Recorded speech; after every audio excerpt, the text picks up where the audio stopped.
Take care of yourself, Leon. No!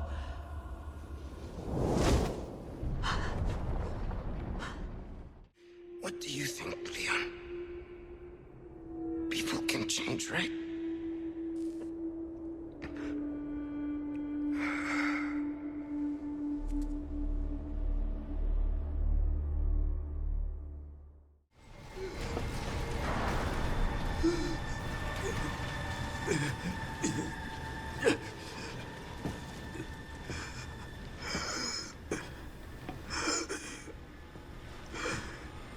At least I could save you. No!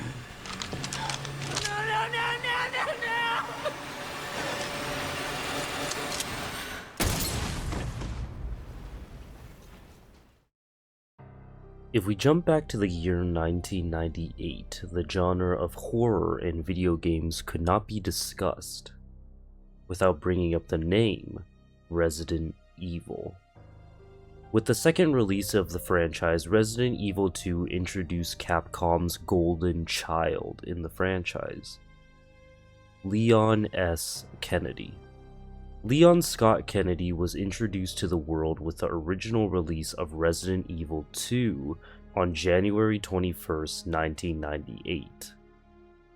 A character that is still being used to this day with the recent release of RE9, and who I would argue is the face of the franchise. What does it take to carry a 30-year-old franchise on your shoulders? And what makes Leon such a compelling character to follow throughout the years? With Capcom recreating Kennedy's most iconic stories in the form of Resident Evil 2, along with Resident Evil 4, with a new batch of players able to experience these games today, I aim to tackle Leon's tragedy in this video, a story that began at the doors of the Raccoon City Police Department, a story that took him to the darkest parts of Spain, a story of what makes Leon S. Kennedy a hero. Born on July 31st, 1977, we are introduced to a 21-year-old Leon S. Kennedy, who has been newly accepted as a rookie officer at the Raccoon City Police Department. After receiving reports to stay away from his assignment, we meet Leon on his way to the department anyway. Already in the first minutes of the story, we see what type of person Leon is. Although he is prepped in basic police training, nothing could have prepared him for what he was about to see.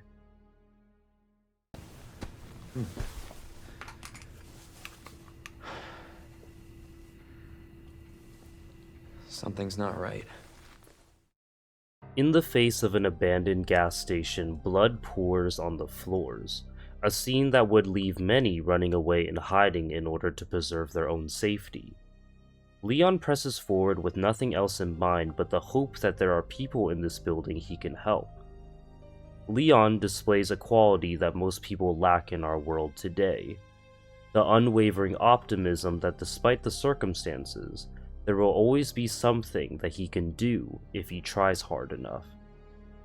Leon believes that he can save the people around him, and he believes that every tragedy that comes across him is his fault if he was unable to stop it. Leon moves closer to the sound of a man struggling in the back of the station, and as he nears the door, he sees a fellow officer.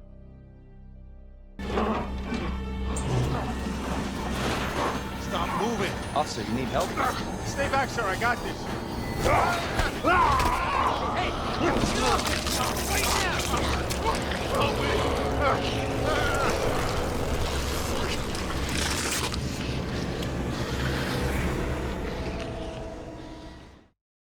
Indirectly, by diverting the attention of the officer, Leon gets someone killed, a weight that will continue to pile on him as the story unfolds.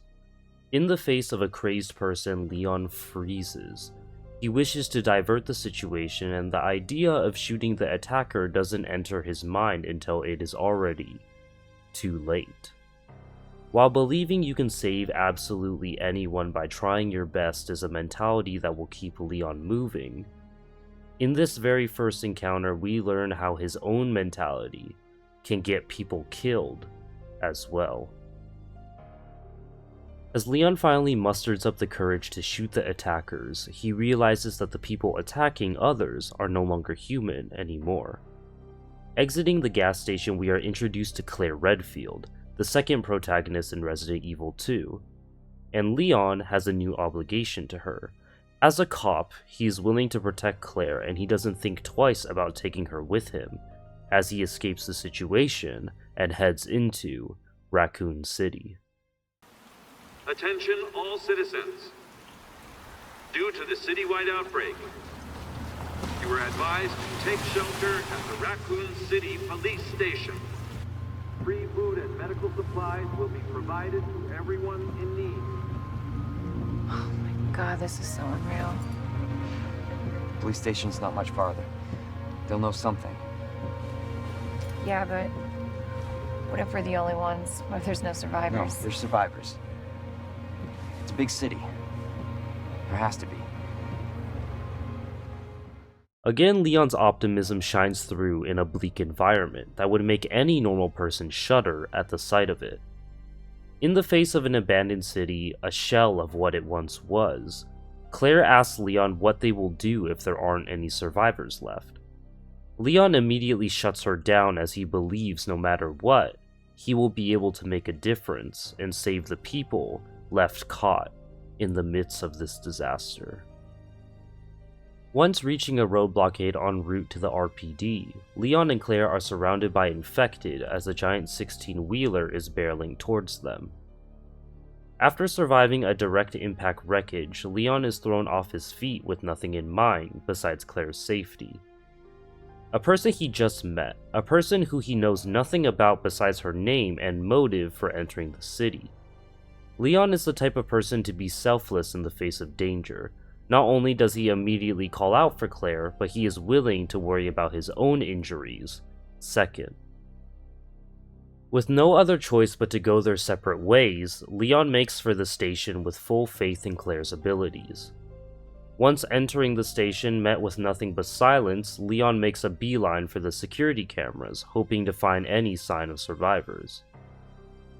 Once he sees footage of a live officer being chased by infected, he ignores the possibility of losing his own life for the sake of a stranger. Heading into the east hallway of the RPD, Leon rushes to find Officer Elliot. As he draws nearer, the officer's screams become louder and more desperate. Leon bursts into the room just to find... I got you. Give me your other hand.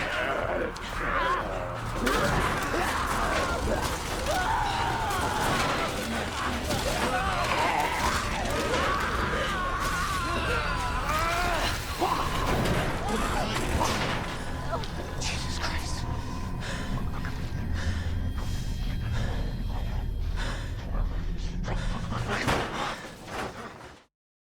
You can hear the disappointment in his voice. Even with blood bursting out of Elliot's body, Leon still manages to muster the strength to pull the officer to the other side of the shutter.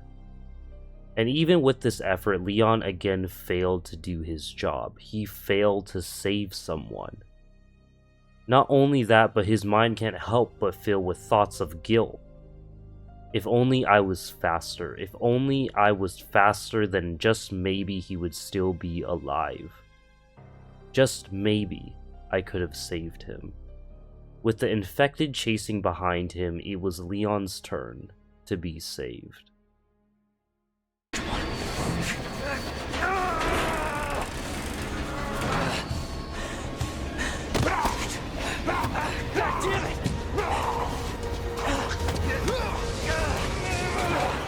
Watch out!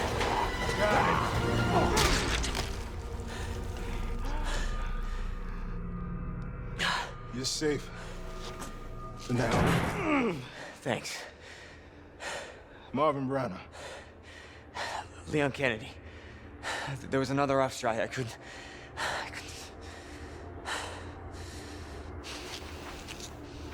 Here.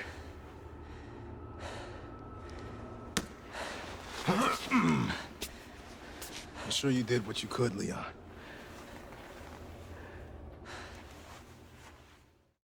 Introduced to Lieutenant Marvin Brana, Leon, despite barely escaping with his life, he immediately lets guilt wash over him as he was unable to save Elliot.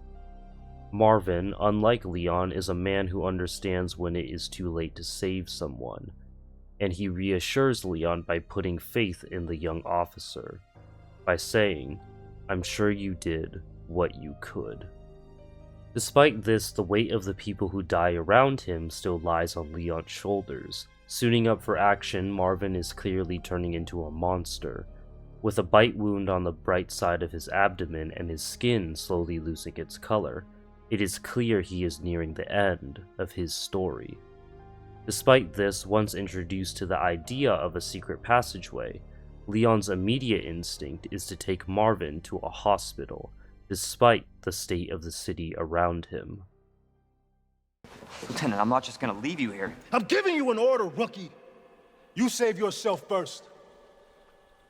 I'd come with you, but I'd just slow you down. Now, you'll need this. I can't take him. Stop. And don't make my mistake. If you see one of those things, uniform or not, you do not hesitate. You take it out, or you run. Got it? Yes, sir.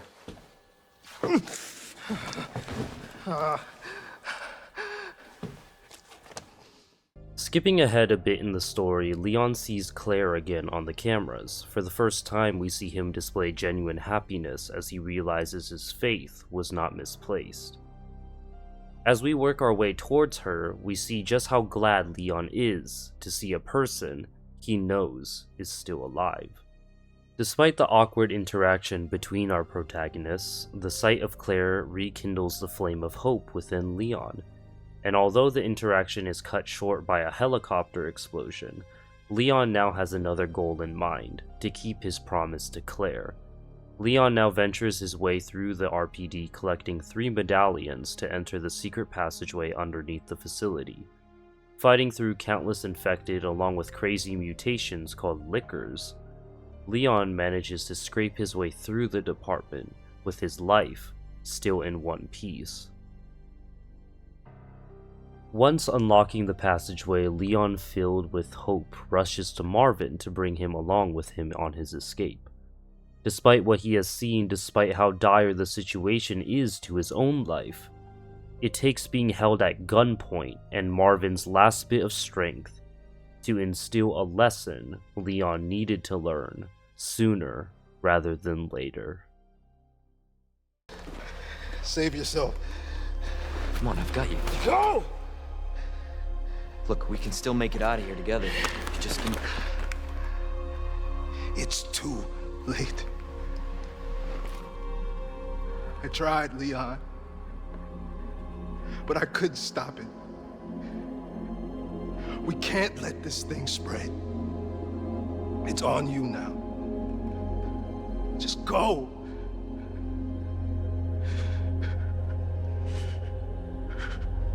I understand.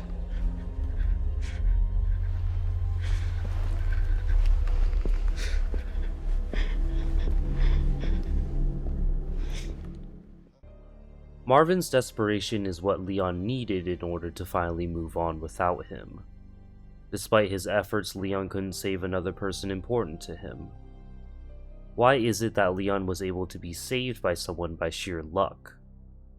But that very same concept of luck is what caused the lieutenant's downfall. Marvin hesitated when faced with an impossible outcome, and he doesn't want Leon to face the same fate. After Leon's first encounter with William Birkin, he moves his way into the parking garage of the RPD, where he is introduced to fan favorite, Ada Wong. Damn. Need a key card.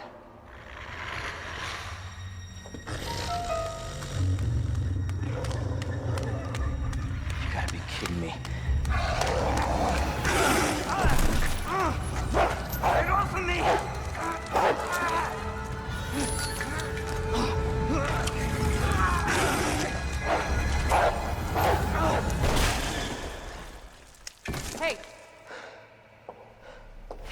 Who is that? Stay sharp.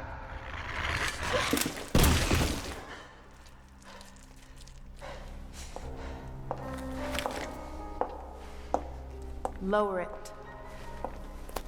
FBI.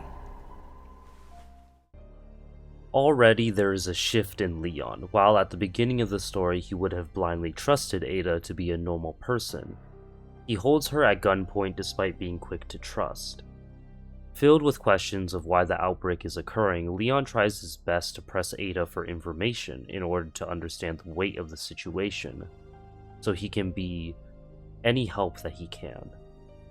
As we explore the basement of the RPD, Leon is introduced to the next objective of the game, after being introduced to Ben Bertolucci. Hello? Hey. I don't believe it. A real human. Hello, human. You been here long? Long enough. Are we the last ones alive? No, there's a few of us. Huh. That's good news, I guess. Yeah. That's of course Iron sent you. Irons? You mean Chief Irons? Is he still around? Who cares? Hopefully he's somebody's dinner by now. What do you mean by that? He's the bastard that locked me in here. I'm sure he had a good reason. He did. I was about to blow the whistle on his dirty ass. I'd have done the same thing to him, I guess.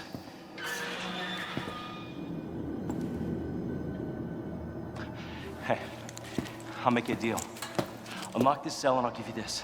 There's no other way out of that parking garage, believe me. Sorry, I can't do that. I have to talk to the chief first. Look, we're both prisoners in this station. So either we play nice and help each other out, or... Shit, it's coming. What? What's coming? Come on, don't be an asshole. Okay, you need this.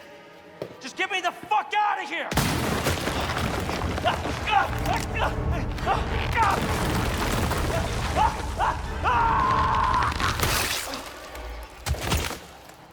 Oh my god. Despite understanding full and well the state of the city now, Leon is still upholding trust in the police department. He is optimistic that the world will go back to how it used to be after this situation, even in the face of what he has already experienced firsthand. This hesitation gets another person killed in front of him. Moving forward a bit, Leon ventures back into the RPD on a fetch quest in search for key items to help him escape, not only for the sake of his life, but also for the sake of information Ada is withholding from him. In this section, we are introduced to Mr. X, yet another roadblock in Leon's story, and as he proceeds to stalk him throughout the halls of the police station, Leon eventually gathers what he needs and makes his way back into the parking garage with keycard in hand.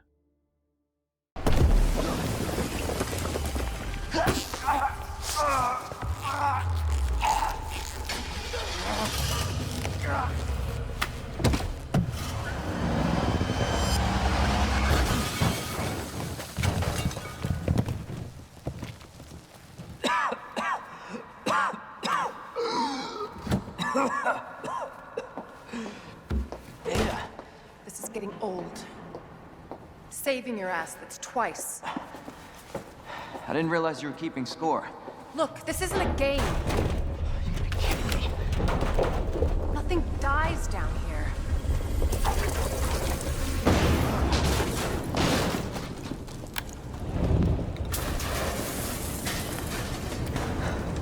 I take it you have the key card.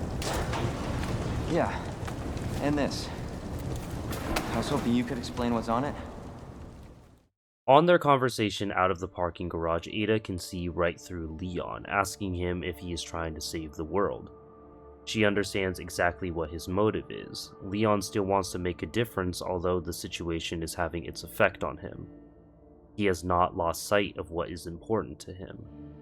He wants to be a good cop. He wants to make sure that the lives lost were not for nothing. As the pair enter Kendo's gun shop, we watch one of the most important scenes in Leon Kennedy's story. Come on. I'm not gonna hurt you. I said, don't move. I'm just passing through. I'm gonna ask you to lower that weapon. I kill you what? You gotta turn around and go right back out the way you came in. I think your daughter needs help, sir. Don't tell me how to deal with my daughter. Drop it. No! Wait! Step aside. We need to terminate her before she turns. Terminate. It's my fucking daughter. Ada. Just let them be. Emma? Sweetheart, I told you to stay put. Daddy. Yeah, Daddy's here. Come here. Okay? Those fucking things outside. What they did to us. You're a cop. You're supposed to know something. How did this happen? Huh? She was our sweet little angel. Mommy. I was sleeping, honey. Okay? And I'm gonna put you to bed too, okay? Emma.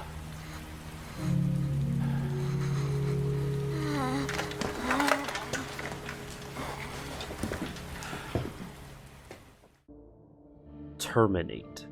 Ada used the word terminate.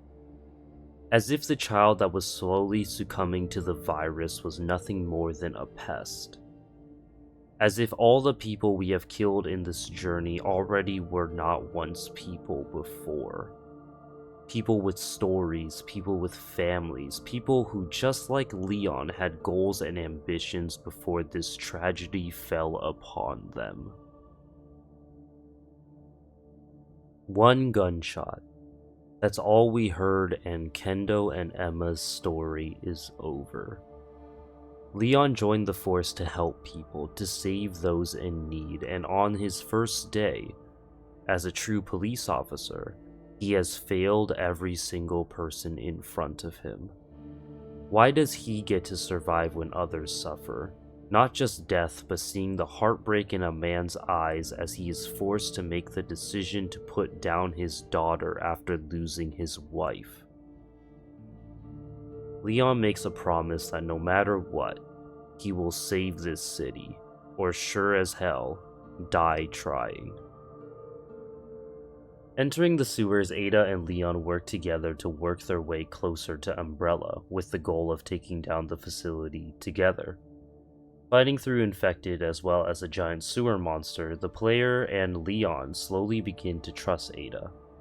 Fighting with someone with the fear of death will bring people closer together, even if they aren't being 100% truthful with their words. As Ada reveals more information on Umbrella, we finally meet exactly who we are looking for, Annette Birkin. That's not gonna happen. I'm warning you, Doctor. Oh, yeah? Hey! Stop!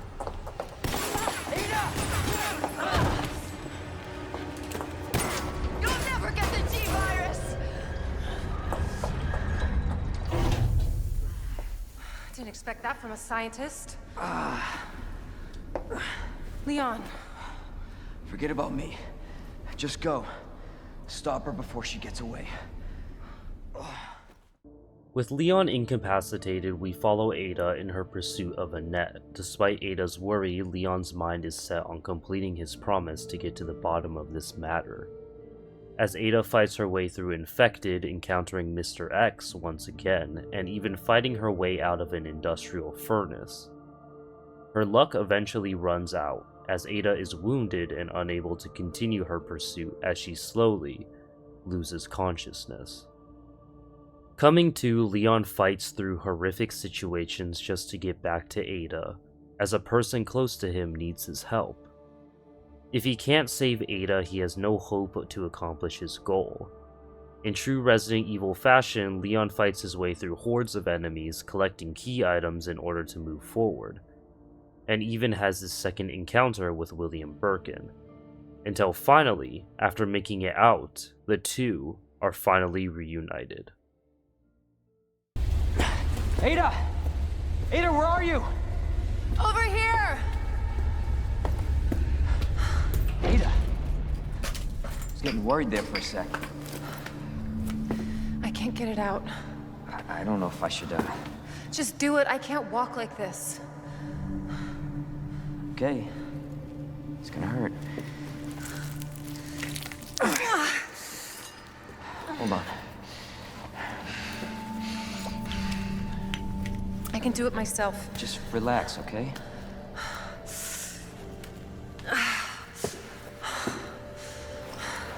So, what do we do now?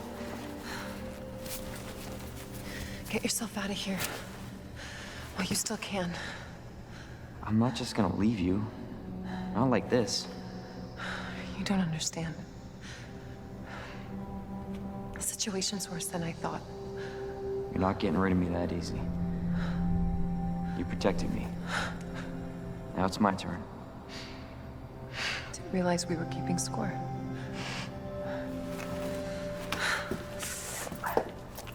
Grab my shoulder. Don't push it, rookie. The wholesome and touching scene of Leon's accomplishment of being able to finally help someone in need comes with a new objective. The final stop in Leon's story in Resident Evil 2, the pair work their way towards the Nest in order to retrieve virus samples of the G virus. On their way, Leon becomes hopeful as they are nearing their destination. I agree, but to be clear, you're not working in official capacity. This is a federal case. Once we get the G virus, I'm back on my own. Hey, Leon. Trust me? You trust me? Honestly, if I didn't, you'd probably be dead. Right. I thought I might need your help, and I was right. If you can secure the G virus, I can make sure what happened in Raccoon City never happens again. Ada, you say it yourself. It's a federal case. I don't have the authority. Look at me. I'm a liability now. If I'm gonna finish this case, you're the last hope I've got. I'm not just gonna leave you here. What if you're attacked? What if you need help?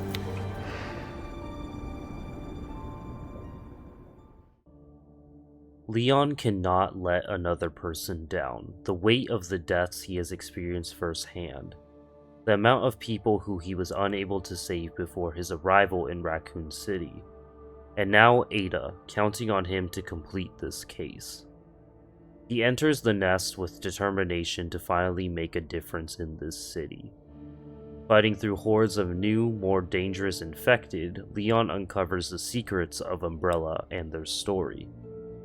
While working his way through the facility, he is met with Annette once again as she uncovers just how her husband mutated to such a degree. Interrupted by William for the third time, our protagonist puts him down for good, and only for Annette to bring Leon's goal into question. You trust that bitch? What's that supposed to mean? She's not FBI. She's a mercenary. She's gonna sell it. G-Virus is gonna go to the highest bidder. That's bullshit. I hope you're right. But if the G-Virus gets into the wrong hands... Instilling doubt into his mind, Leon cannot help but question Ada's authentication. While yes, he cares about her, his ambitions to save the city outweigh his feelings for Ada. With doubt plaguing his mind, the reunion brings out a coldness in Leon we haven't seen before. I was just thinking about you. That makes two of us. I was getting worried. No, we make a good team. I gotta ask you something. Way's clear. Please, tell me you got it. Oh, I got it. Let me verify the G sample and we get the hell out of here. Before we do that, I ran into Annette. She claims you're not FBI. Oh, Leon. Why couldn't you just hand over the sample? As I realized, as much as I wanted to trust you, I didn't. I really hoped it wouldn't end up like this. So that's all this was. I was just some pawn to you? Look, I'm just doing my job. And I'm doing mine, so drop that damn gun! I'm taking you in. Hand over the sample, Leon. I don't want to hurt you.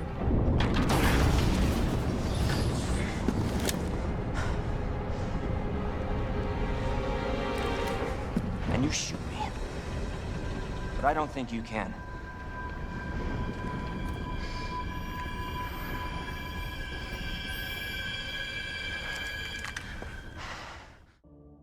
Despite being proven right, Leon is able to see how his character has had an effect on Ada.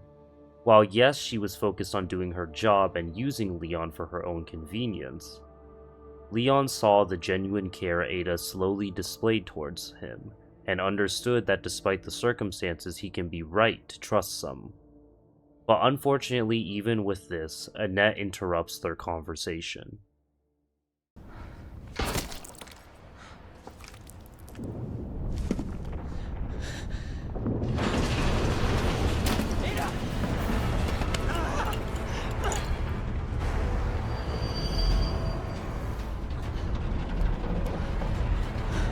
No one gets that sample now.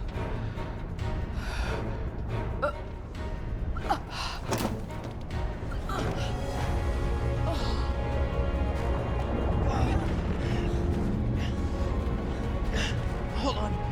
I think I can.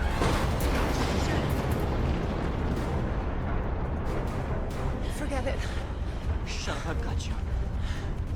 It's not worth it. Don't do this.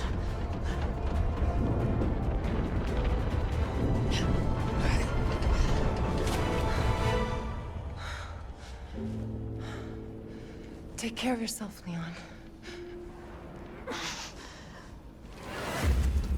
No!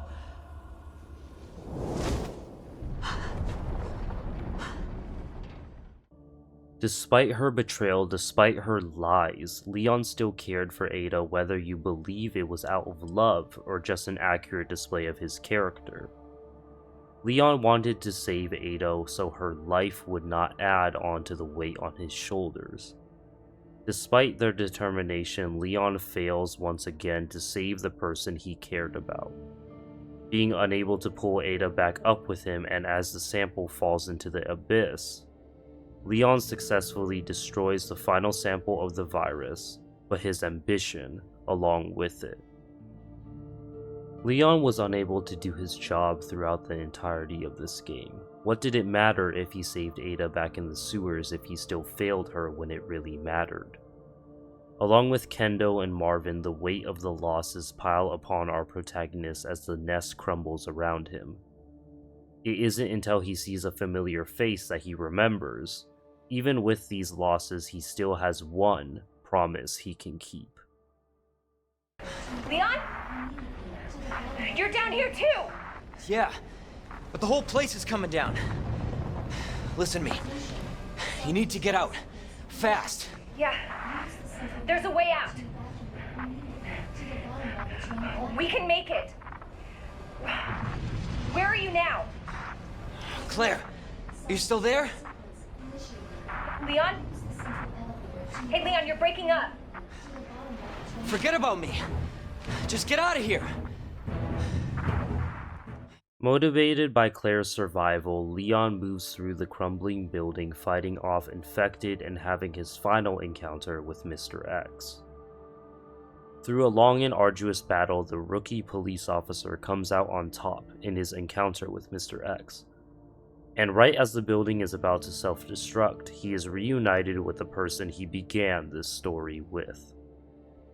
With one final test in the true ending of Resident Evil 2, our protagonists are faced with the biggest monster they have seen yet. And Leon's final test of being able to save someone important to him is laid in front of him. Despite the horrific sight and the pain and fatigue he is feeling from the journey, Leon's determination is finally able to make a difference and allows him to yet again come out victorious. Before we continue our analysis of Leon S. Kennedy, I want to recap exactly what happened in his journey so far. Leon was a character that was not made for this world, a person who wanted to make a difference and tried so hard to be able to make that happen. His unwavering optimism from the beginning of the story all the way to the final fight on the train is what makes him such a lovable protagonist. Yet, as we continue through this story, we'll see just how his mentality shifts and morphs into something entirely different. While yes, the true ending of this game can be seen as a happy ending, I believe it is bittersweet. Despite Leon's smile in front of Claire and Sherry, we as the player all know deep inside how much guilt Leon carries with him as he ventures into the sunrise with them. Marvin, Kendo, and most importantly, Ada, Leon failed them. He was unable to save the people important to him and save countless lives despite his drive to become a police officer in the first place. He saved 2 lives, but at the cost of how many? As we enter Resident Evil 4, we meet a different Leon S. Kennedy, a man with the same charisma as the 21-year-old rookie, but this Leon is 6 years older and hardened by his experiences. September 30th, 1998. It's a day I'll never forget. The cop inside me died that day. And that night, Raccoon City was wiped out, thanks to the bioweapons created by Umbrella. Somehow I made it out, but too many others weren't so lucky. I was asked later to join a top-secret government program. Not that I had a choice. The training, punishing missions, nearly killed me. But at least I kept my mind off everything. If I could just forget what happened that night. The pain, even for a second. This time, it can be different. It has to.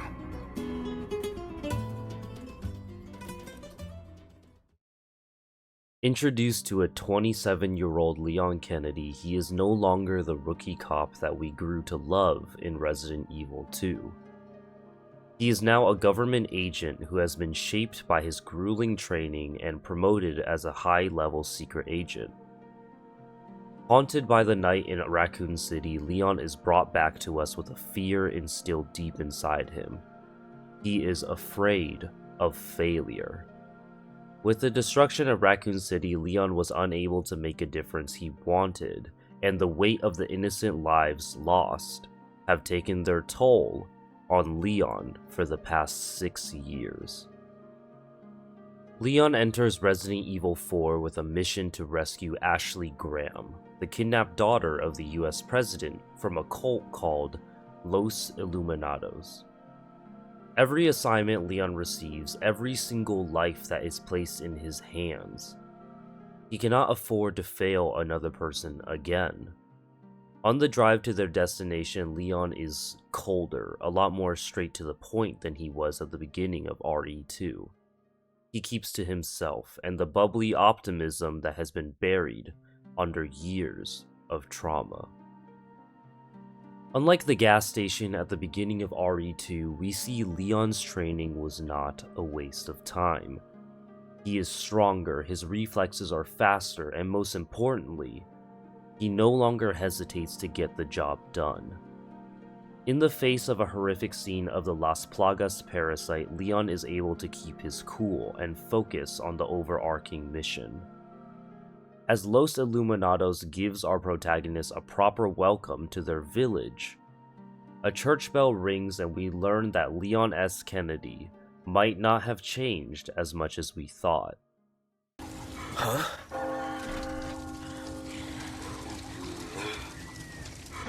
La campana. I'll give you the bell. Él nos invoca.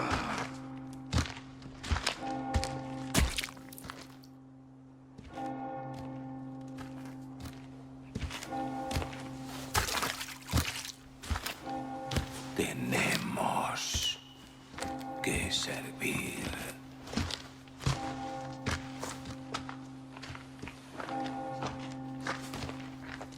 Al Lord Sattler Todopoderoso.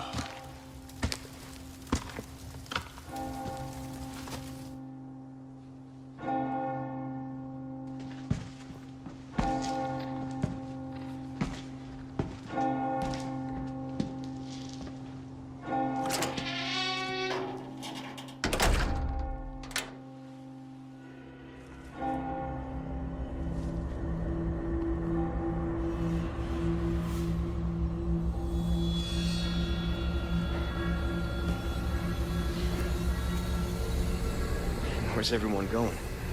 Bingo? Fighting through hordes of enemies that pale in comparison to the Raccoon City outbreak in terms of intensity. Leon moves his way slowly through the village in search of Ashley. Eventually, after solving puzzles and fighting off the residents, with his life fully intact, we meet a character whose charisma is only rivaled by our protagonist, Leon S. Kennedy. That hurts, you know? It seemed like you really wanted to talk. How observant, senor. Now, say, you got a smoke? You know, those things will kill you. Oh, well, maybe just untie me then, huh? Joder, not this guy! Who are you? Okay, stop right there!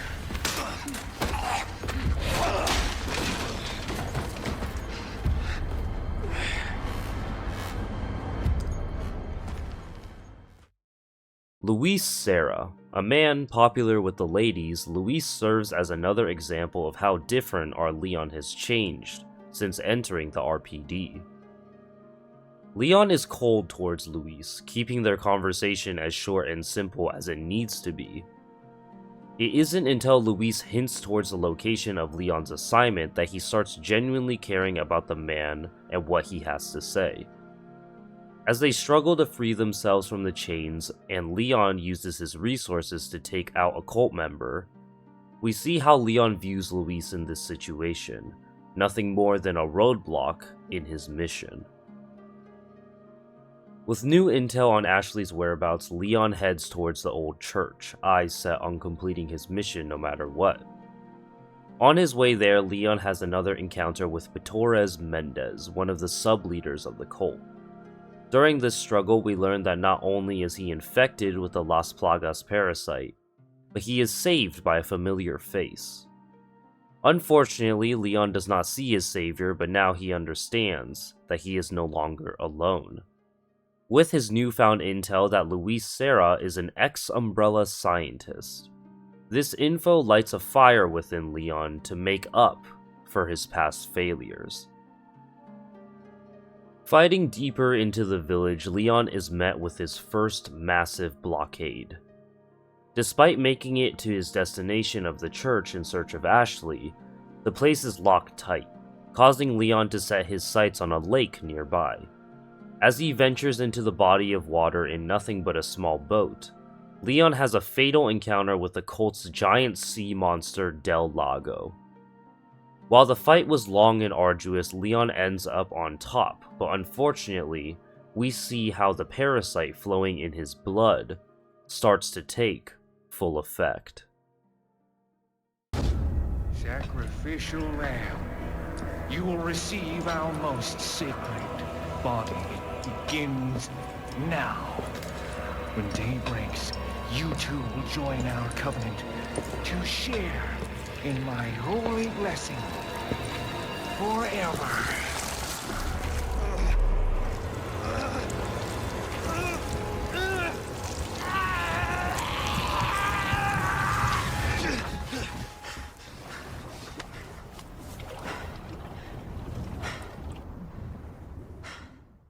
Understanding that he is now on borrowed time, Leon sets off to find the items he needs to enter the old church. After sets of puzzles along with his first encounter with an El Gigante, Leon finally enters the church where he is introduced to the president's daughter. Ashley Graham, are you in here? Just let me go. Listen. Easy with that.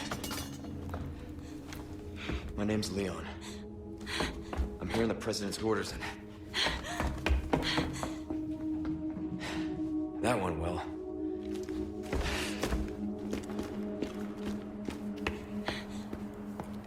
Hey, it's dangerous outside. You need to listen to me. What is that? Over there? Pursue them.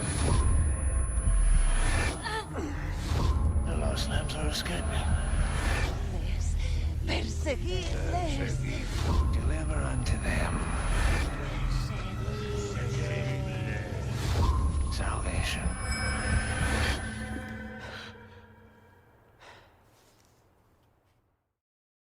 Miss Graham is a timid character who follows closely behind Leon for the majority of the rest of the game. While powerless and scared at the beginning, we see Leon slowly have an effect on her as the story goes on. Not only is Leon focused on his mission, but as the two survive this horrific place together, Leon sees all of the innocent lives within Ashley, and vows to return her to her father no matter what. Heading into the next encounter, we see just how much Leon's hatred for Umbrella has been boiling within him. Even with a giant horde in front of him, Leon must get answers.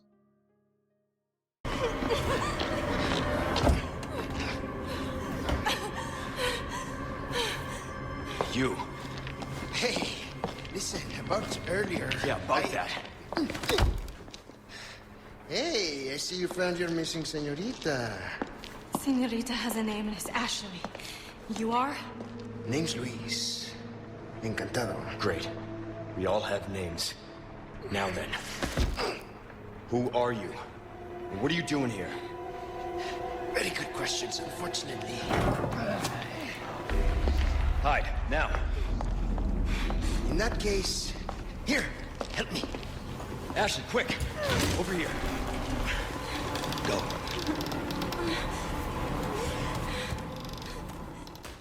Similar to Ada and RE2, this section serves as a way for the player along with Leon to slowly trust Luis. Not only are they fighting together, but the game encourages you to help him to make the encounter easier.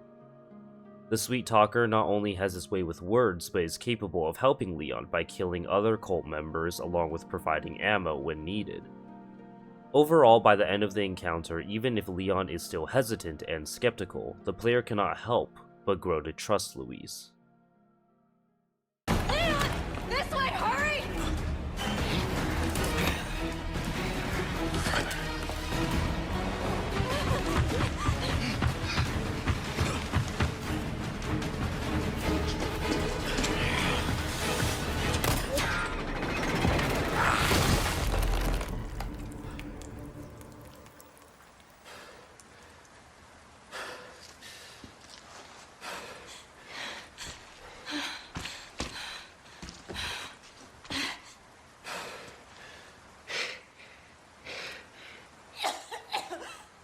Ashley. What's happening to me? Ashley, is this the first time you've coughed on blood like this? You want to start explaining? The cough, the blood, is caused by something called plaga. Okay. You saw those people, right?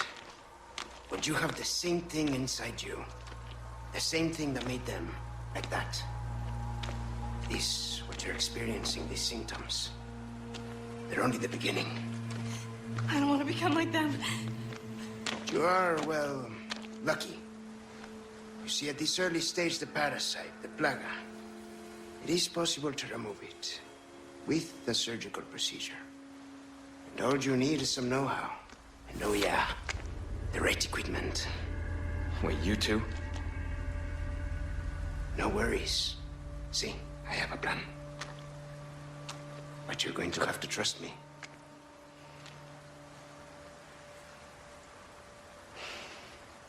Great, we're partners then. Hey, why are you... No time for any questions. The clock is ticking. Why are you helping us? Because it makes me feel better. Let's leave it at that. We'll contact you later.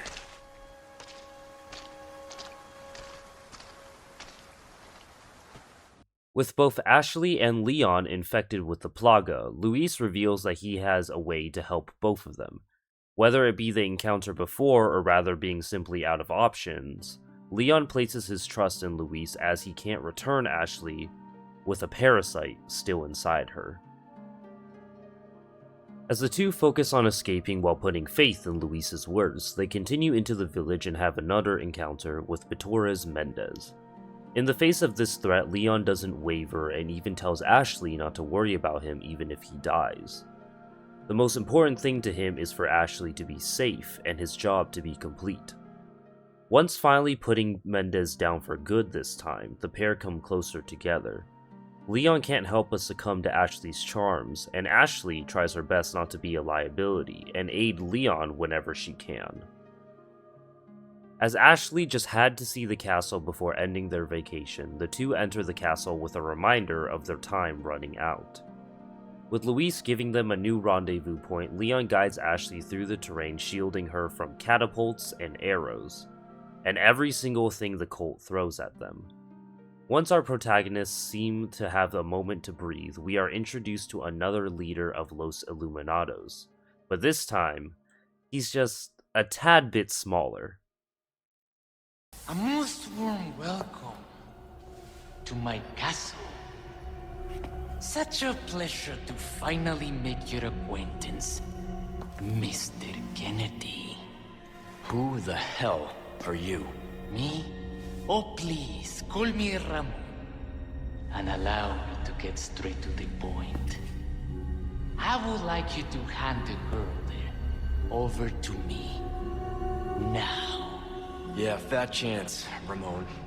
The girl's just fine. With me. Mr. Kennedy, Mr. Kennedy. How novel. Nonetheless, you see, the girl must be ours. With a girl as the very source, your United States and then the entire world shall overflow with his grace. For that is the iron will of my master, the most holy, Lord Sadler. So then, you will comply, yes? Never! You heard the lady. How unfortunate. Do make sure our guest feels at home, now that he has chosen death.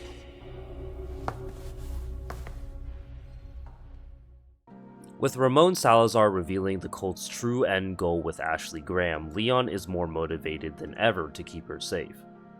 No matter how cold he is to other people, our protagonist cannot help but have a soft spot for Ashley.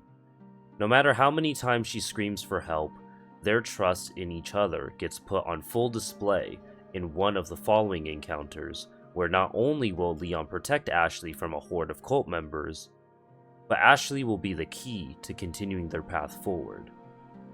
As Ashley and Leon continue closer to Luis with seemingly no challenge able to stop them, Ashley turns on Leon. Looks like the right place. You okay? I think so.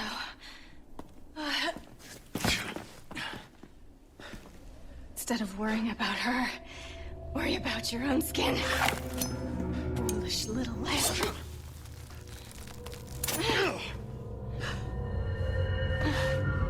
Temperance, child. Ashley.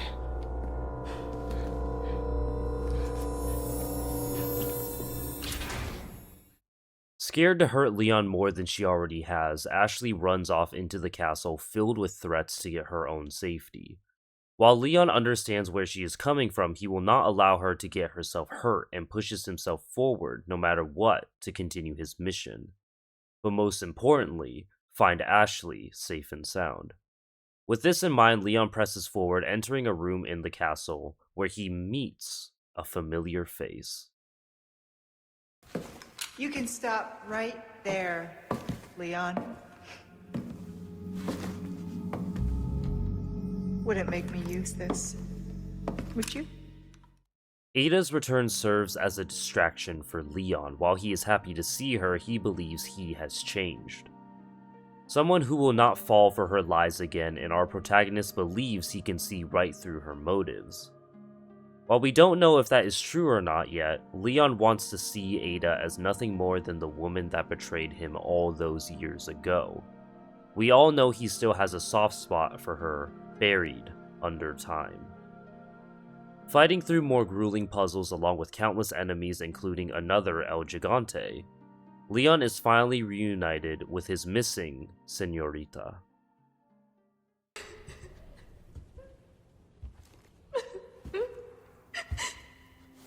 Let's stay back. I might hurt you again.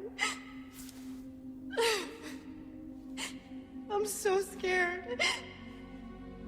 When that happened, I wasn't myself anymore. I was something else. She must have been terrifying. I know. You too? It's okay to be afraid, you know. But you can't run. You gotta keep moving forward. We will beat this. Together. Trauma bonding with Ashley, Leon successfully convinces her to join him again on their path forward. This is the first time in this game we see the rookie cop we grew to love in Resident Evil 4. His empathy and optimism in this situation, no matter how bleak, shines through. As he successfully provides comfort to the scared girl, the two of them continue forward. Skipping ahead a bit in the story, Ashley and Leon fully work together and have full trust in one another. Ashley slowly breaks down Leon and his fear of failure subsides for the time being. Unfortunately, with Leon trapped behind bars and no one to save him besides her, Ashley is forced to face her fears in order to save the one person who has been protecting her this entire time. With all the courage she can muster, Ashley succeeds in freeing her knight, but gets captured not long after. As luck would have it in the pursuit, Leon finds himself meeting again with our favorite ladies' man, Luis Serra. Slowly but surely, after every time we have met with this conflicted scientist, Leon trusts him more and more. Within this section, Leon fights alongside him, and he, along with the player, cannot help but fall for his charisma. But like many, this sense of comfort with another character is short-lived. Gus, if we made it all this way, you know it means we're almost... Almost what?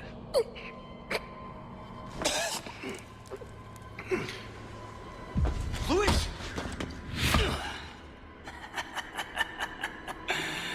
Long time no see, rookie. Major Krauser? What the hell? Why? Recovering stolen goods.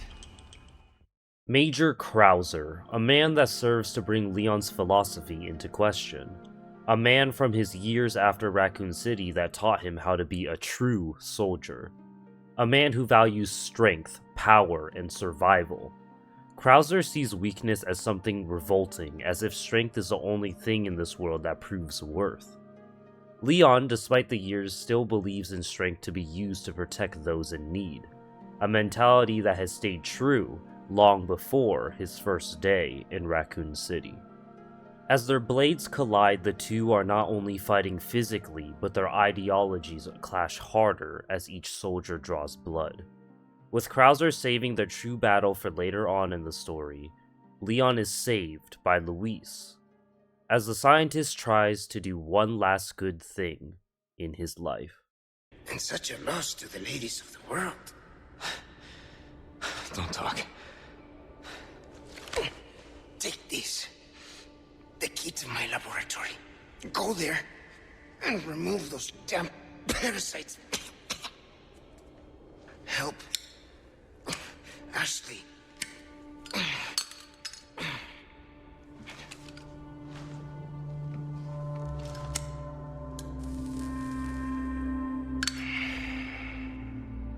You know, I led a pretty shitty But now, eh? What do you think, Leon? People can change, right?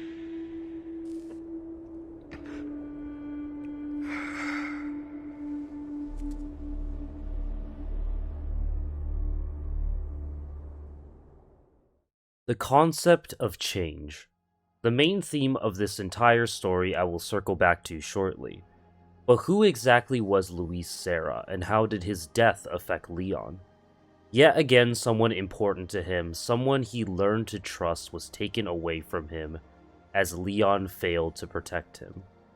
A man that lived a life of terrible decisions, but still wanted to make up for it anyway. Luis was a man that worked under Umbrella and Los Illuminados and caused suffering for countless. And yet, when looking back on his actions, he still wanted to do good in the world. Like Leon, Luis had failed many times, and he was unable to make the difference he wanted as it was already too late. And with his dying breath, he instills a question onto Leon and asks him, can people truly change?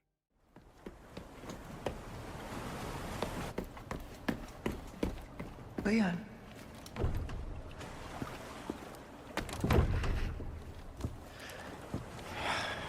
Ah, damn it. Looking for something?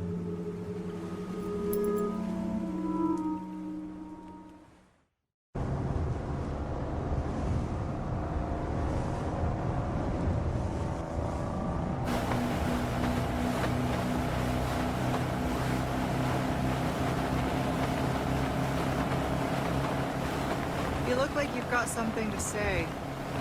I have something to ask you. But I don't think I'll get a straight answer.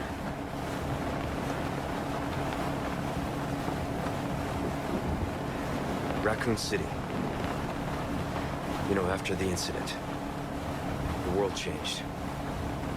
You try to save one person, 100 others die. I guess I changed too. You? Leon S. Kennedy. You haven't changed. You just think you have.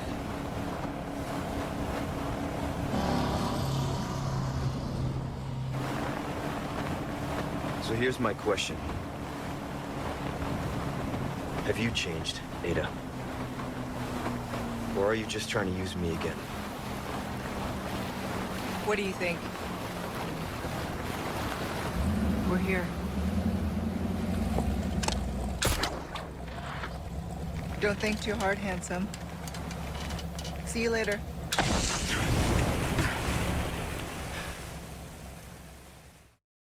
A boat ride that serves as the most important scene in the game. Has Leon truly changed from the first day in Raccoon City? Ada can see right through him. He hasn't.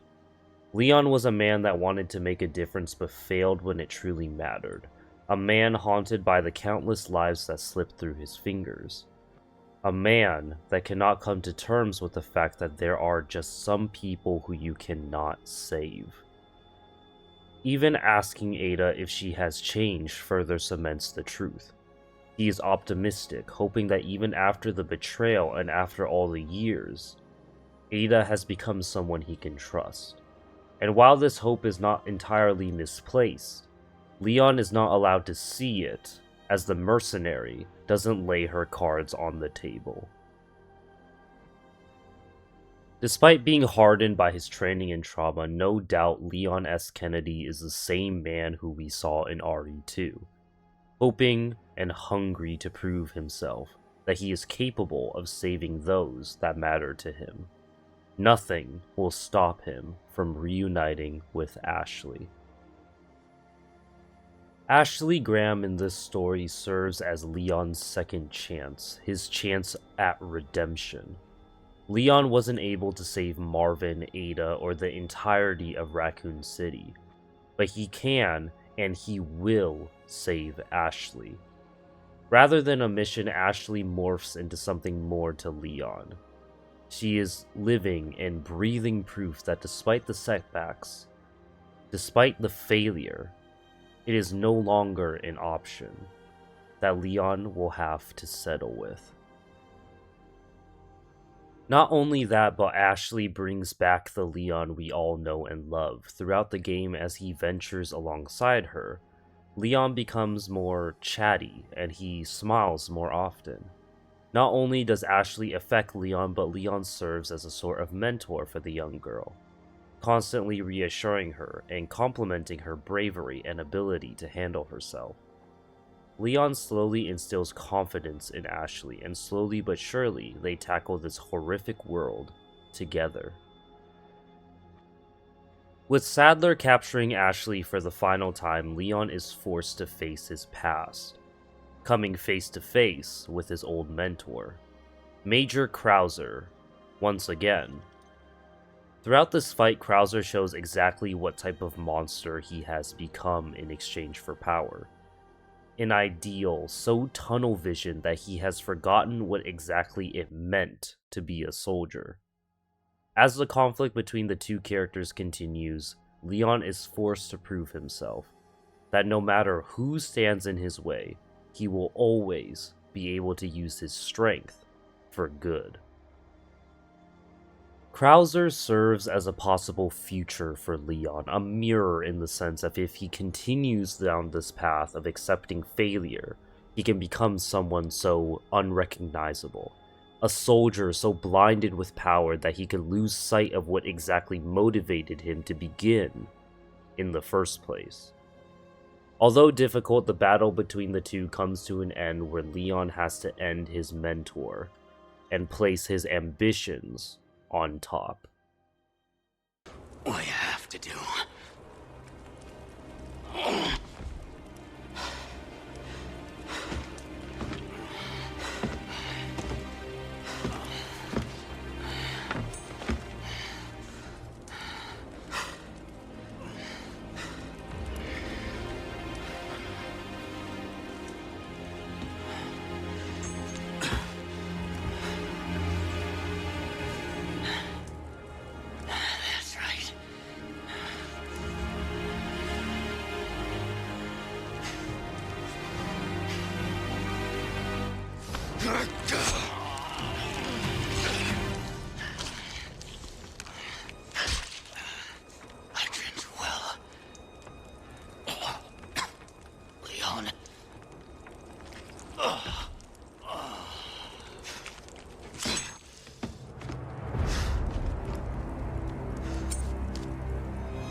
That you did, Major.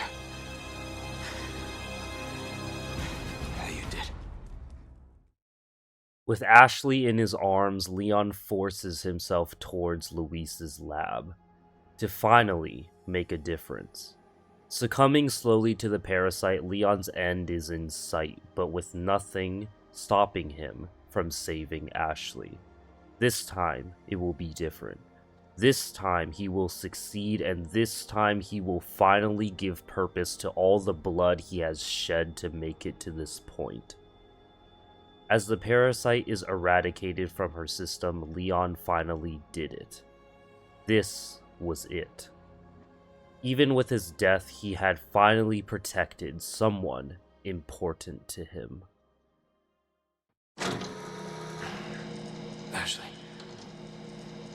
Ashley. I'm right here. I thought you were gonna die. Okay.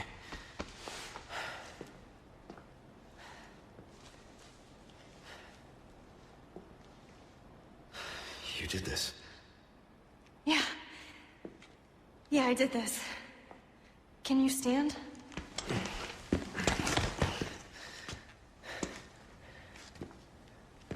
The map? Yeah, I found it. I think it says we can get out if we go this way. Hey, we're a team, right? Keep this up, I'll be out of a job.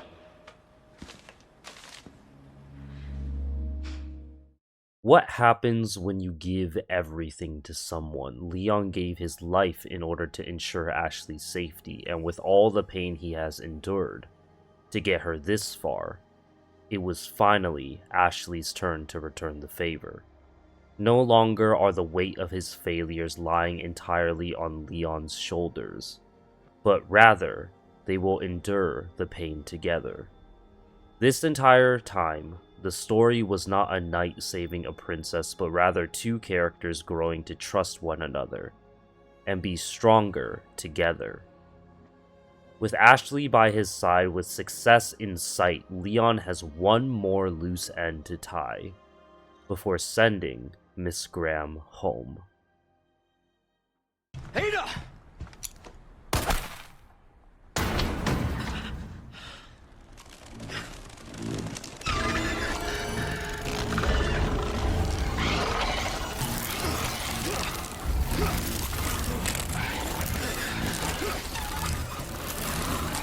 Sadler!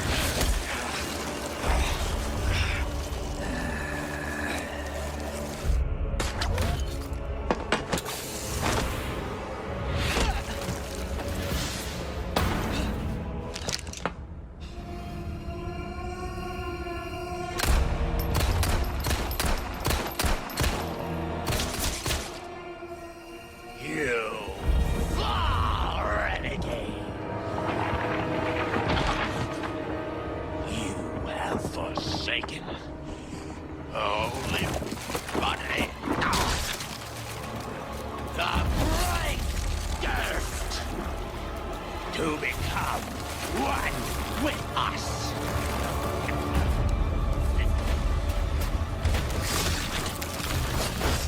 You require absolution.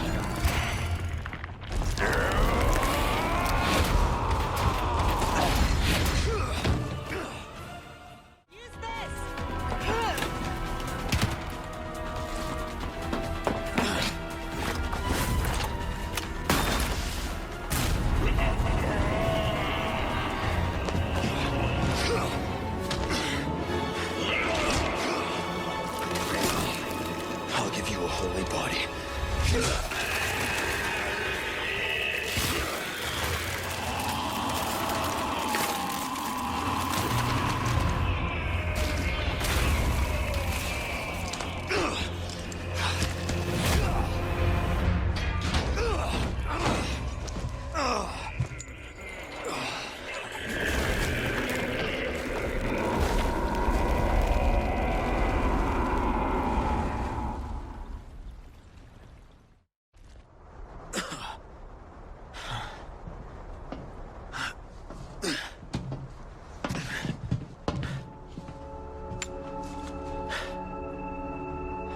Ada, what the hell are you doing? Nothing personal, Leon. Luis and I had an arrangement. Don't worry, I'll take good care of it.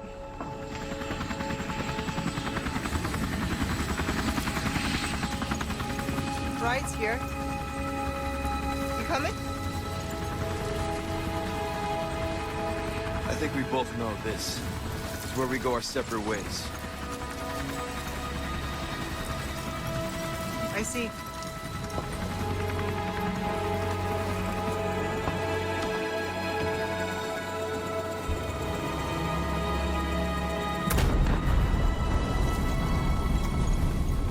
Better get a move on.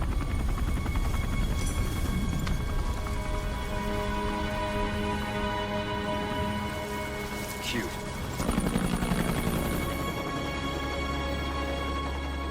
Until next time, Leon. Despite Leon's point of view, we understand the effect Leon has had on Ada. In fact, his question has been answered. Ada changed because of Leon's unwavering ambition. With the island exploding in mere seconds, Ashley and Leon make it out, marking the end of Resident Evil 4.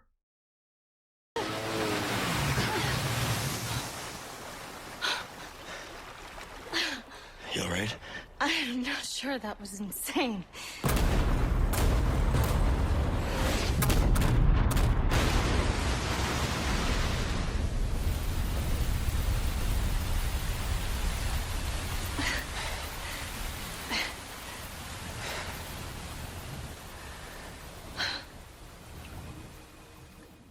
For the first time, Leon was able to experience the happiness of knowing the person he set out to save was safe.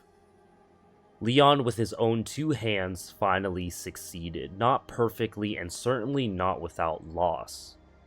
But for the first time, Leon was able to prove himself that he can protect someone. Not that the guilt disappeared, but that for the first time since Raccoon City, Leon has a reason to believe he isn't doomed to fail everyone he cares about. And by the time that we reach Resident Evil 9, we enter the final chapter of Leon S. Kennedy's story. And he will not let Ashley Graham be his only victory. And it's not post-mortem lividity. No. No, this is different. That's 6 now.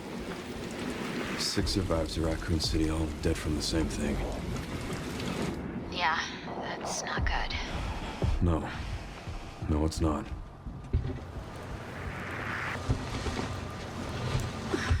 But I have something for you. The team has settled on a person of interest. Someone with ties to Umbrella. Victor Gideon. Who is he? A former T-virus researcher. Hey, I just got a report of a missing police officer. It might be unrelated, but he disappeared near where the 5th body was found. You there, Leon? Yeah. I'm here. You okay?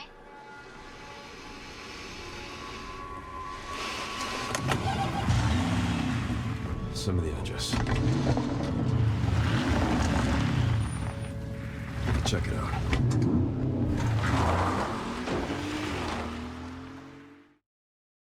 While not the direct next adventure in Leon's story, RE9 serves as the final chapter of Leon's journey to overcome his trauma. We are met with a 49-year-old Leon who is investigating a string of murders with nothing tying them back together, besides being Raccoon City survivors. Leon, while being older than the last time we saw him, is still capable, if not more so. He is strong, quick, and most importantly of all, more motivated to complete his assignment than ever before. No matter how much time passes, no matter how far he runs, it seems he has to face it head on in order to escape Umbrella's curse. Like Resident Evil 2, Resident Evil 9 follows 2 protagonists. Besides our main focus of today, the story also follows Grace Ashcroft, a FBI analyst that, like Ashley, eventually has a big effect on Leon that changes him forever. Grace, unlike Leon, has not been through the same amount of trauma as Leon has. Despite losing her mother a few years prior, Grace is brand new to the concept of bioweapons. And together, they will work their way through Gideon's care center. As Leon arrives at Rhodes Hill, we see what type of person he has grown to be. Leon still smiles and jokes as much as he did in RE4, but it is true that the years of guilt have still been weighing atop him. While yes, the victory in Spain proved to him exactly what he is capable of, the events of the games in between then and now have only worsened the survivor's guilt plaguing his mind. After getting his first taste of what the T-virus has evolved into, Leon hears screams leading him to none other than our second protagonist, Grace Ashcroft. Hey, over here!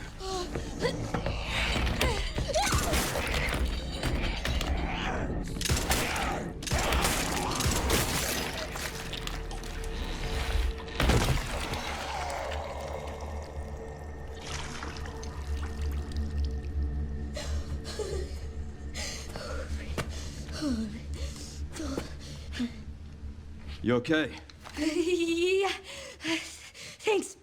Leon Kennedy, DSO. CSO.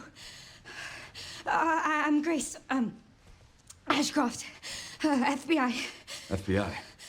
What are you doing here? Someone kidnapped me. Victor Gideon. I don't know. Well, we should leave.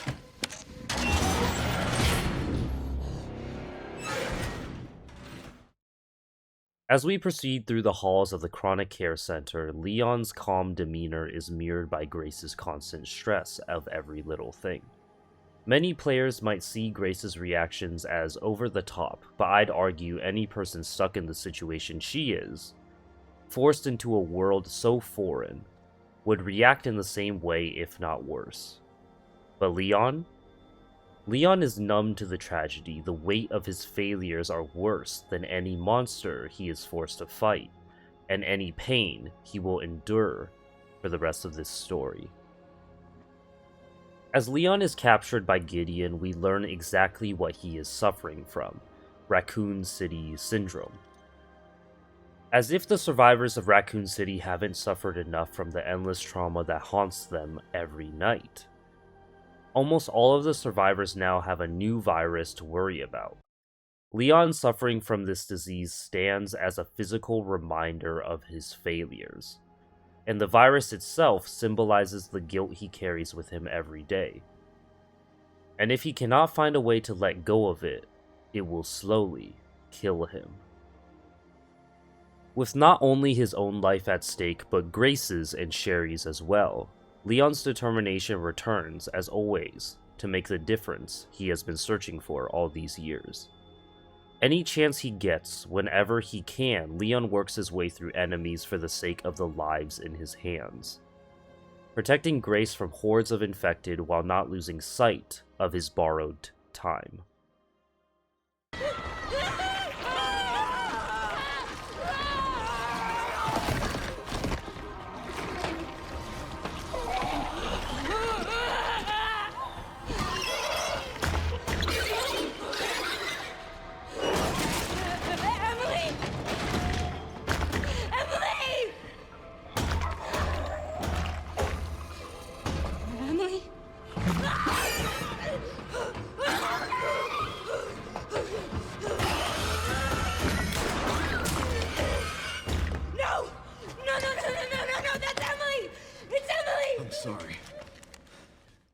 In the face of a transformed, grotesque shell of the little girl we knew as Emily, Leon does not hesitate to neutralize the threat. While we can see the break in his face, he cannot help but utter the words "I'm sorry," while protecting Grace from the danger. While Leon is numb to the danger and indifferent to the horrific sights, the pain of loss still affects him deeper than anything in this world. I wanted to save her! You don't understand. No, I never would have escaped without her. This is all my fault. Again. Look, I get it. Trust me, I get it. But we're still alive. We have to keep going.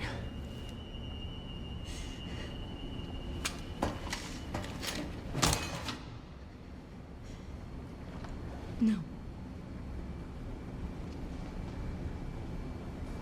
Grace.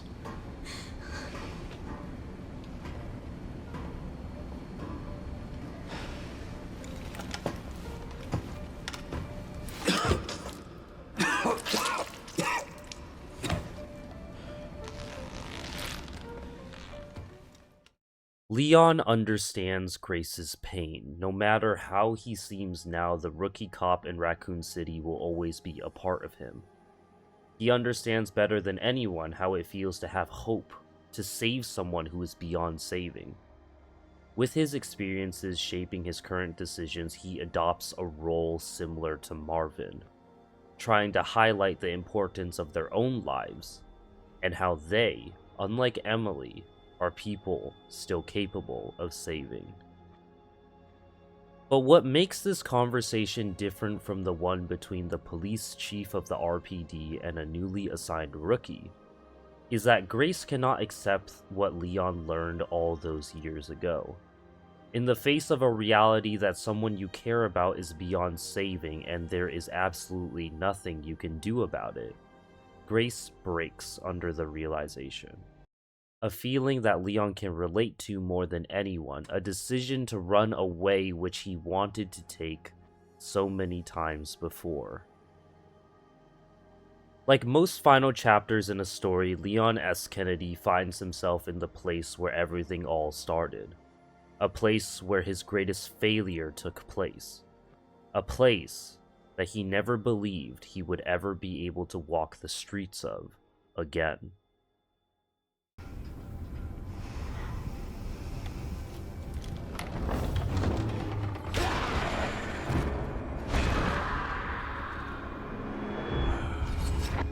It's on you now.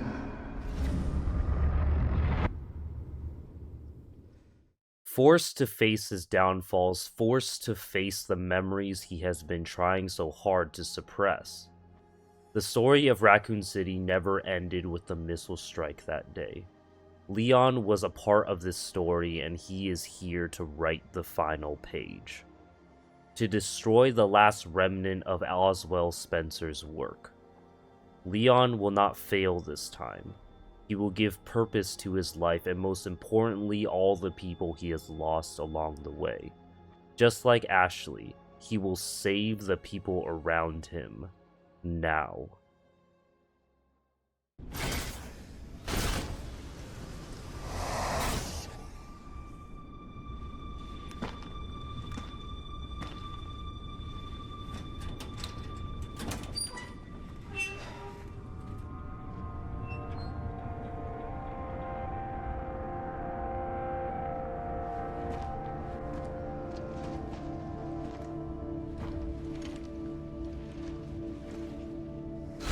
Terminate.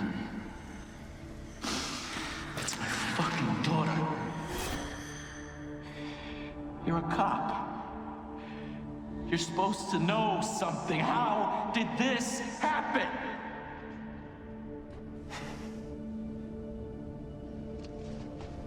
Those fucking things outside. What they did to us.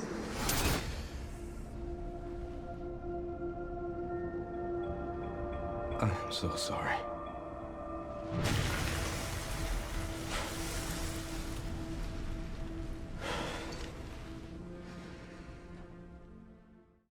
Every roadblock placed in front of him, whether it be his infection, another Mr. X, a giant flesh-eating plant, or specially trained super soldiers, nothing was going to stop Leon from closing the book on Spencer's work. Nothing in his mind, nothing in his life has had more meaning than this last and final journey. While there might be more to his character after this installment, I believe this will be the story that ends Leon's quest for purpose. After nearly escaping Xeno as the building begins to crumble, Leon's infection reaches stage 3. With his skin turning black and his face losing color, he eventually succumbs to the virus and falls unconscious.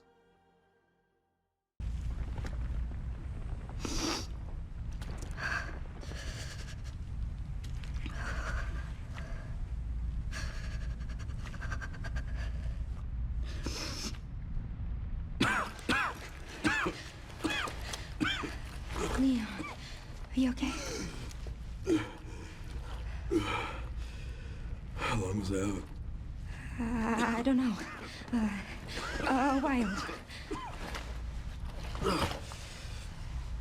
Those marks.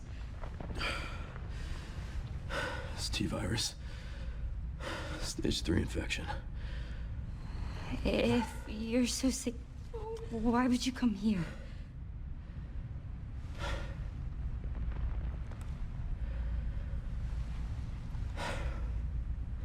This place.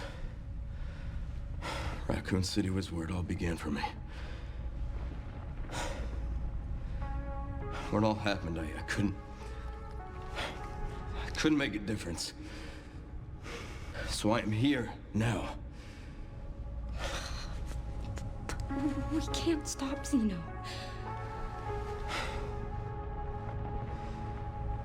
He said something about you having a password. What was he talking about? I don't know. I'm sorry.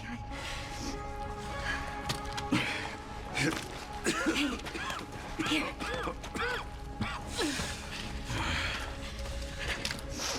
I'm going back. I'm gonna destroy Elvis. I'm coming with you. No, you're not.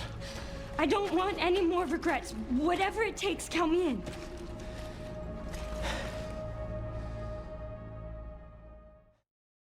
I don't want any more regrets. Once these words leave Grace's mouth, something in Leon shifts. He is not fit to fight Zeno alone, but with no other choice but to complete the mission or die trying. He is willing to give his life to make a difference. He sees himself in Grace. While he didn't show it, he was just as scared as Grace was when he was a rookie back at the RPD. But despite all of this, despite his fear of failure, it is what pushed him to this point, and never in a million years would he want someone to live with that same regret. So he puts his trust in Grace. Even if she is inexperienced, Leon believes that her ambitions, being as similar to how his once were, will carry them to the end together.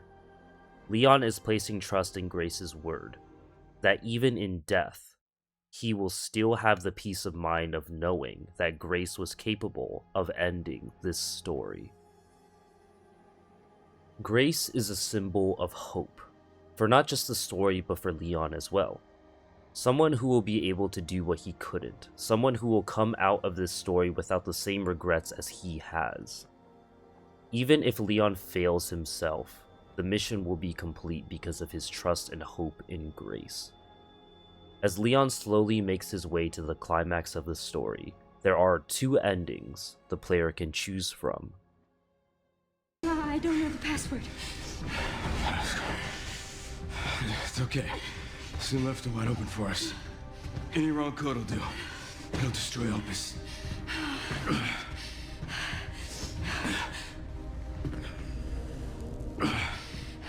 Let's try. Grace, whatever it takes. I can buy you some time. No. No, I have an idea. I trust you. I trust you. With the virus eating away the last few minutes of Leon's life, he decides to place his trust in Grace. No matter what Leon believes, no matter what he would do in the situation, none of it matters. Because he knows Grace will get the job done. And as we reach the climax of the story, Grace is given a choice. You promise you'll end this.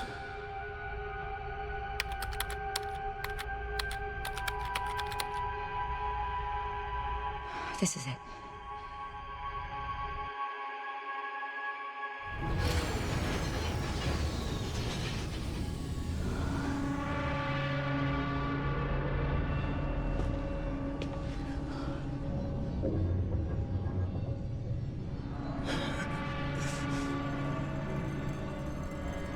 What did you do? What I had to. Grace, get out of here!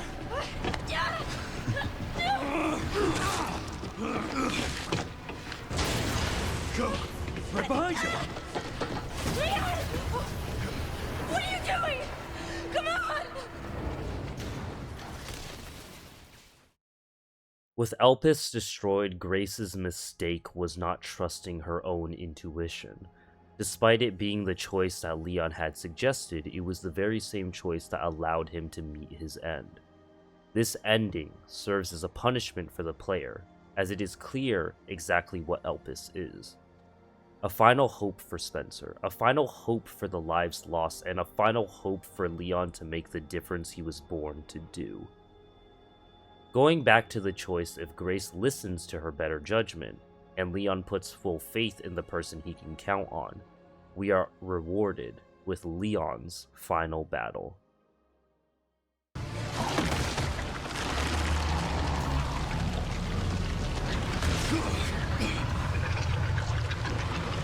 Nemesis. So damn relentless.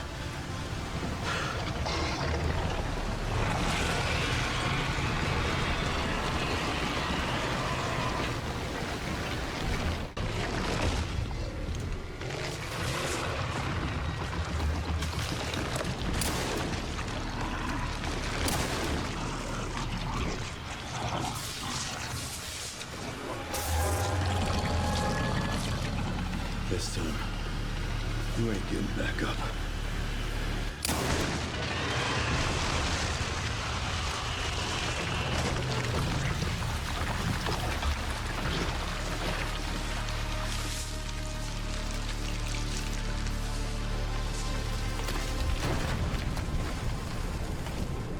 Grace. Grace, where are you? Sherry. Sherry, come in. Sherry! Shit. Grace! Grace, hang on. Fuck. Grace. Grace.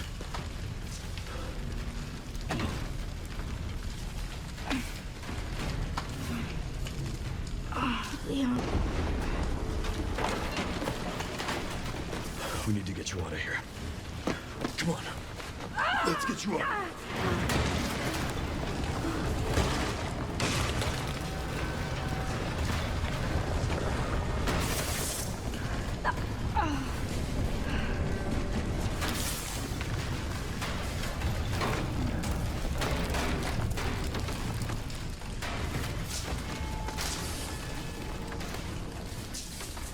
There's no way out, is there?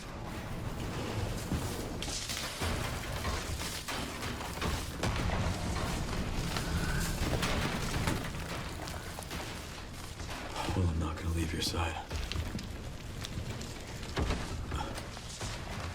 I'm gonna sit right here with you.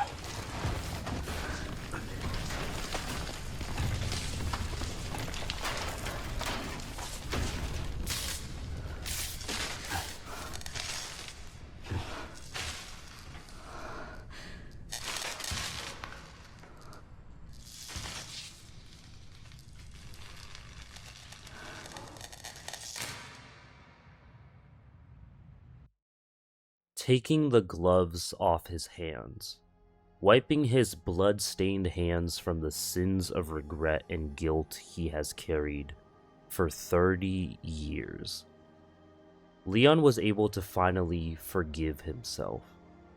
Not only are Grace and Sherry safe, but Leon had finally managed to succeed. His character has finally come full circle. He has finally served justice to all the people he had failed before. For nearly 30 years, Leon Scott Kennedy has been defined by one thing: his desire to save others. From the moment he stepped into Raccoon City as a rookie officer, Leon believed that if he tried hard enough, if he pushed himself far enough, he could make a difference. But the tragedy of Leon Kennedy is the world he lives in does not allow him to save everyone. Raccoon City was the first lesson. Marvin, Elliot, Kendo, Ada, and the countless others became reminders of a painful truth that Leon refused to accept. Sometimes people are lost no matter how much you care, no matter how hard you fight, and no matter how much you blame yourself afterwards. For years, Leon carried those failures with him, believing every person he could not save was proof that he was not good enough. But that was never the truth. Resident Evil 4 showed Leon that being a hero was never about preventing every tragedy. It was about continuing forward despite them. Ashley was not just another mission, she was proof that Leon was still capable of protecting someone. Not because he was perfect, but because he refused to give up. Through Ashley, Leon learned that saving someone does not mean carrying their entire burden alone.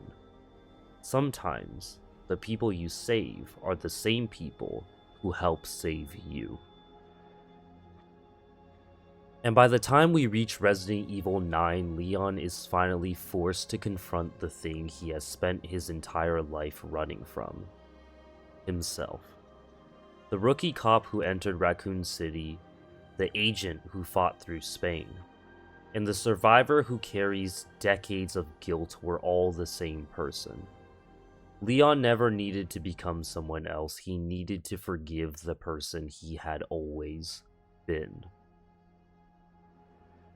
The greatest strength of Leon S. Kennedy was never his combat ability. It was never his training.